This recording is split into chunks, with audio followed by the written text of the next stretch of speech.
Personal relationships are the fertile soil from which all achievement, all success, all advancement in real life grows. That's a quote from Ben Stein. And I picked that quote because it seems to be sort of my theme in the last month or so in conversations, coaching, the podcast episodes is the importance primarily when we want to be successful in anything is building relationships. Now, you may or may not agree with that.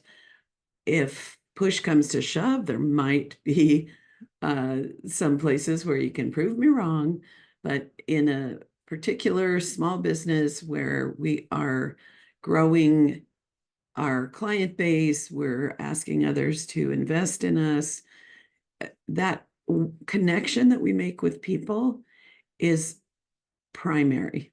And so think on those things.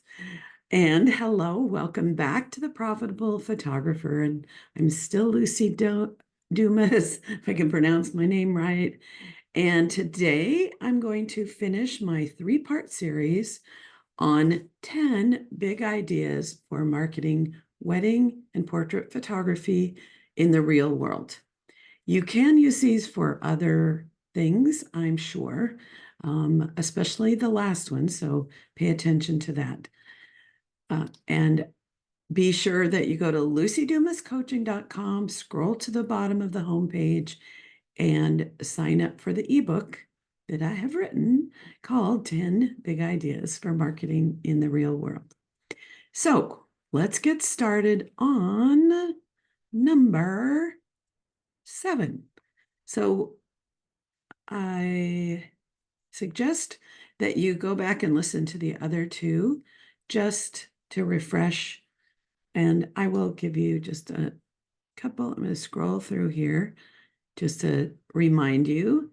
Number 1 was the creation and use of a robust contact list. There's many ways and many reasons for that. Number 2, wall portrait displays, and there's lots of places to do that as well.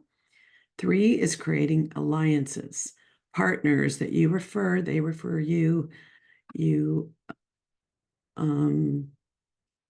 grow each other's business, and confidence. And, when like minds get together, we all grow. The rising tide floats all boats. Okay, number 4 was the idea of having a gift certificate program where a community can sell gift certificates for your work, like Girl Scout cookies or chocolate, things like that. Number 5, we talked about publications. And publications, we want to be careful with those because there are many that will seek us out and say, oh, I've got this great monthly publication and it's only the X amount of dollars. And it leads to no dollars. So it's like you just took a match and burned up, let's say, $500. So you want to be very strategic. You want to know that people are reading it that are your target clients. 6, we talked about networking, which is a little bit different than an alliance. For example, when I did weddings, I formed a lot of alliances with other vendors. In the portrait world, I got involved with networking groups and built relationships, and people would help me find other alliances, other people that might want to partner with a gift certificate program. So they're a little different. 7 is creating a mastermind group, and that is a small group of people who have usually the same client base, but it doesn't have to be. Just 6 or 7 smart, creative people that on a regular basis you get together and you support each other by sharing something you are wanting to get ideas for, and then the rest of the group you get like 7 to 10 minutes, and the group just like popcorn gives you ideas, and you don't respond or argue or say why that's not good or why that's good. It's just a receiving. So, okay, number 8 is events. And one of the events that has been really successful for me in my wedding days was bridal shows. So that's kind of what I'm talking about. There's also art shows, there's pet fairs. I would even consider if I was like, holy cow, I need money right now, I would look for a farmer's market that also has other kinds of vendor booths. And I would do a drawing program, enter to win. And I would go a couple times, maybe every other week for a while. And it has to be the right community and it has to be the right event, but I would consider that. And let's see. So there's 2 reasons. So especially at an event like a bridal show or a pet expo, you get to meet vendors. You get to walk around, make friends, invite them to come to your booth. And that helps you set up those networking opportunities, those, creating that community of your own people. And then number 2, you get to watch how people set up their booths, what seems to be effective.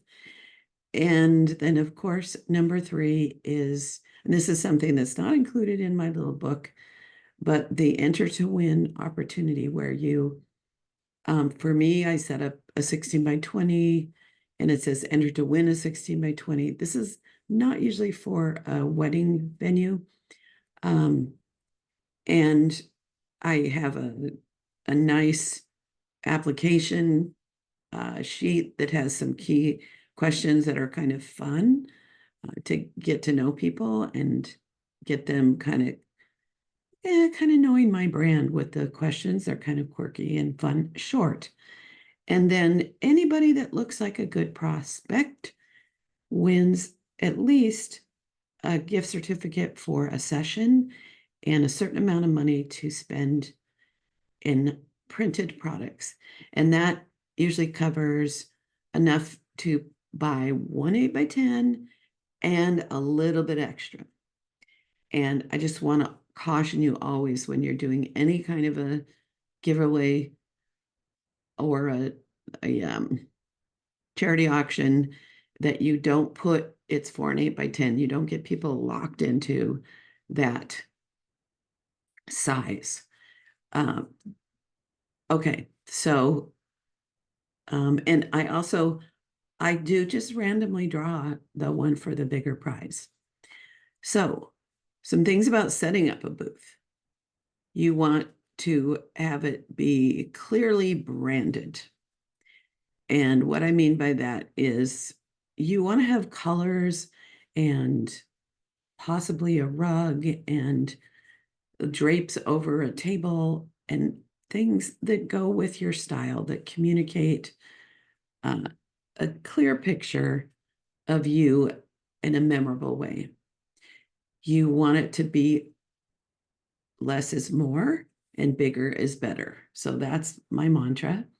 When I did weddings, I put a drape in the background. At the time, my colors, the very 80s, 90s, was a teal and peach and a little gray. And so I had a teal background and I had a peachy tablecloth with a little lace over it. And I wore colors that went with it. And I hung just a couple of large portraits from the background and had a couple of easels with large portraits. And then I had a little 2-seater, like a love seat. It was wicker, and another little chair and a little coffee table with books. So it wasn't here's my 8 by 4 table in the front full of 1,000 things and my background with racks with a dozen 16 by 20s. It was more about being open, inviting them in, making them comfortable, not giving them so much to see that they get confused. Also, when you are showing less, you can pick the ones that are the showstoppers that people comment on over and over again. People remember the weakest image when they see a collection of our images. They judge us by that. It's a weird phenomenon. You might want to try it. You might want to go to somebody's website that you don't know and scroll through their gallery and see if there's some where you go, ooh, ooh, ooh, and then you go, okay, and then you start to think maybe they're not as great as I thought. So always think about that. Less is more, bigger is better. When you're doing a show, you want to not stand behind things. You want to, usually I'll be right on the edge or a little outside my booth and smile and invite them in. And I put on this, if you are reading along, I put smile in capital letters with exclamation points. It's at building relationships. Having a way to capture leads is a must. And let's see. So I've already gone into the filling out the forms. So I think that's all I have to say. One of my coaching clients, in her first a few months, once we'd gotten through the how to sell, she was brand new in her niche. She did a show, she did the enter to win. She got like 50 leads. It was a big show. She ended up booking 12 and I think bringing in like 15 or $20,000. And sure, there were some that didn't purchase, but there were some that spent $2,000 to $4,000. So it can be a really big success when done right. When not done right, it can be a big waste of time and money. So you want to think on those things. All right. So number 9 is charity and gala auction marketing. And again, that can be a big waste and also can be misunderstood if it's not done right. I have seen people on Facebook posts where someone's like, what do you think about, this auction marketing? And many people going, oh, it was a total waste of time. So I'm going to give you some little tips on how to make it work. And you can also, the good news is these are written down for your viewing pleasure. All right. So again, I donate a session in photo credit. I call it a classic session or an introductory session so that if when we get talking, what they want is a big family or they want to do a location that is a great distance, I have that ability to say, your session covers this. There's an additional minimum purchase if we want to expand to this. And that's a whole other psychology and conversation that for people just starting those auction events, I don't recommend you dive into that. But yeah, so let's see. When I do a charity event, I provide a wall portrait, an easel, a small album, like a little slip in, and a beautiful created gift certificate.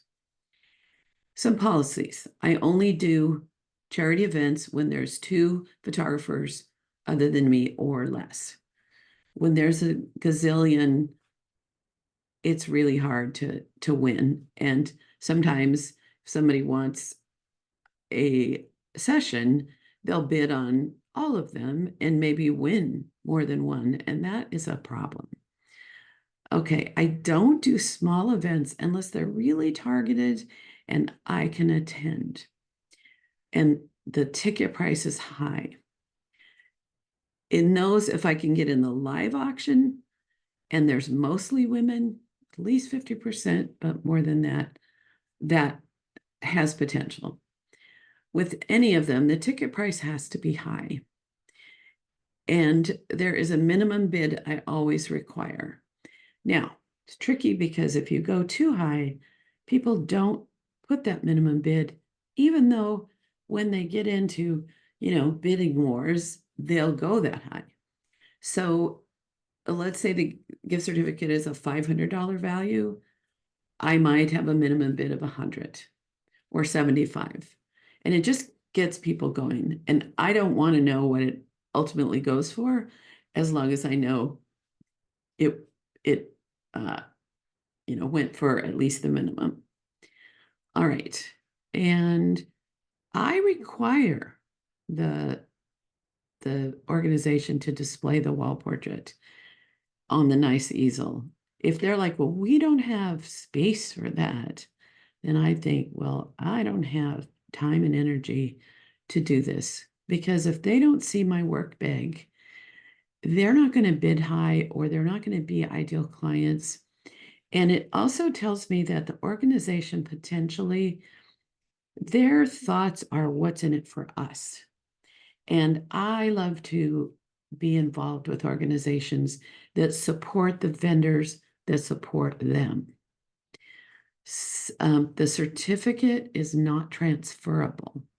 So one of the tricky things that happens is, because people will see children's portraits with me, or a family, a grandma might purchase it for her daughter to use for her grandkids. And I make sure it says non-transferable. And why do you think that is? Talk among yourselves. Okay. So the reason is, the people that are at the event are qualified for the most part, but a daughter that's a new mom may not be able to afford, or may not choose to afford, even an extra $150 or $200 to get one more small print, if your pricing for an 8x10 or 5x7 is in that range. So it leads to a lot of discomfort and a lot of tears, because let's say you're like, oh, that's great. And you have the phone call, you have the consultation, they're really excited. You do a beautiful job. You're so excited, you show them, they narrow down to 25 of their favorites. And then they only pick their gift. Maybe they spend another $100 to activate the remainder. And those other beautiful images never see the light of day. You feel bad, they feel bad. So what I do in that case, if someone has it and they didn't notice the non-transferable, is that I will say, you can pre-purchase a minimum and I will validate the certificate. So it might be $300 or $400 that if they buy that amount, if they're comfortable with that, then that would give them, let's say, $600 to spend. And so it's not quite as tragic. And it also is a bit of a pre-qualifier, that if they can put $400 towards additional photographs, they're probably pre-qualified. So it's tricky, very tricky. All right. The other thing is, if I don't get the full contact information, especially the phone number, I don't do the event. And I know that's hard to think about, like, well, how could you do that? But if I don't contact them by phone, they usually don't contact me. And now, that being said, I might get contacted occasionally, but usually it's the one that wants the bargain, not the one that was like, oh, honey, we need a family portrait.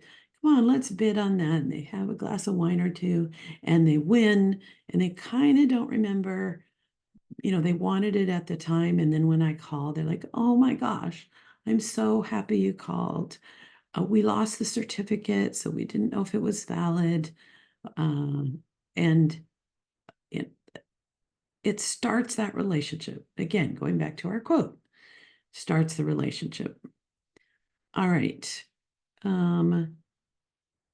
I also, let's see, I have when either I deliver or I have the charity auction people pick up the easel and the book and so forth, I have a little contract that they sign, that they understand the value of what they're taking, that they need to return that, or they are responsible to pay me for the value.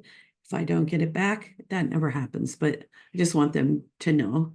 It does happen sometimes that they don't get it back to you or in a timely manner. Um, and they sign that they understand that you will get the full contact information by a certain date. All right, what else? I don't pretend that I'm doing this entirely for charity. If I'm doing something that's a full donation, I'm going to be photographing families with special needs kids, or if I were a pet photographer, might do it for pet rescues and things like that. This is an event that's full of people who can afford to work for me, to work with me. And so this is a way for all of us to win, because the charity gets money, the person that wins it gets connection with me and a little bit of a bargain, and I get potentially ideal clients. So that is, let me think, there's one other little thing. I'm going to pause a sec just to make sure that I squeeze out this little thought that's in my brain. Okay, had an oopsie where I forgot to click back on and record. So if I've already said this, please understand, I don't do a lot of editing on video. So here we go. I think the other thing I was mentioning was about live auctions.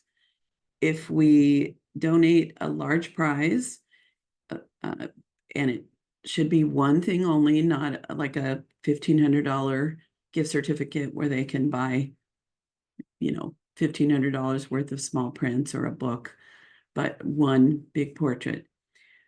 We can have a surprise offer of those same, let's say 10 gift certificates for the $500 value with 100, or you could, have it bigger with a bigger donation. But the first 10 people that raise their paddles during the live auction can receive the gift certificate with a set donation that's moderate. So they're happy to say yes. And of course, that brings in more money for the event. It gets more potential clients for me, and I'm able to reach out and have other people get a great value. And I feel like I'm such a bargain, and it's so valuable to have what it is I create. And I think it's true about you as well. So that's one little tip. And I've had that really help boost my client base. So I'm going to pause now and try to remember a couple things I might have said that I want to make sure to say again. So hold on. Okay, so the last, number 10, is perhaps one that should have been number 1, which is the importance of having a clear brand that communicates who you are, why someone would want to work with you, the colors, the style, the way you communicate, the photos you show. If you go to lucidumas.com, you'll see that a lot of my photos are all kind of in a similar tone in the introductory part. So it all fits with the branding. I helped someone with her website that does animals. And so we designed her logo. So it has and I didn't design it, but we came up with the idea. And then she worked with a graphic artist that look sort of like, because she's especially good with horses, that sort of looked like a horseshoe. We had little cute, but not too cutesy, little icons for each page. That one was a little dog, one was a horse, one was a duck. And the colors have tones of brown, as well as, I think, some greens and things that go well and that are colors she loves. And the style, the in the About Me page, it didn't say, hey, I love horses and I love this and I like black coffee. And it was like, I've always been a horse person. So it's thrilling to me to meet your horse and get to photograph that connection that you have with each other. So it's taking an I to a you. Um, and I'll tell this sad story again, and I don't have any, I've released any upset about it, but I mostly feel sad that this person who is a friend of mine in my community took the copy that I had on the About Me page that I had spent months perfecting and just barely changed it. And now, yes, she photographs kids as well. Yes, she has an older home. But no, she does not have a similar personality to me. She's very elegant. She's an introvert. She's uh, she dresses way more polished than I do. I love to dress fun and artsy and creative, but she just has this way about her. And so using the copy that is in my voice and my tone doesn't communicate. Like if someone were come to her house having read that, they would have been like, who is this person? Um, so it's you want it to be personal about you so people know who you are. Some of the things I do, and I'm going to double check. Yes, I'm still recording. Now I'm a little nervous. When I work with people as a coach, I take you through a process where first we do some craft project to help come up with kind of a style and colors and things. So the visuals. And then we do a visualization that helps you get in touch with the essence of who you are. And then you ask a question of people on Facebook. And then through that, we come up with a brand that is really clearly you. And then you take that and find copywriters and graphic artists and website builders and put that all together in a way that's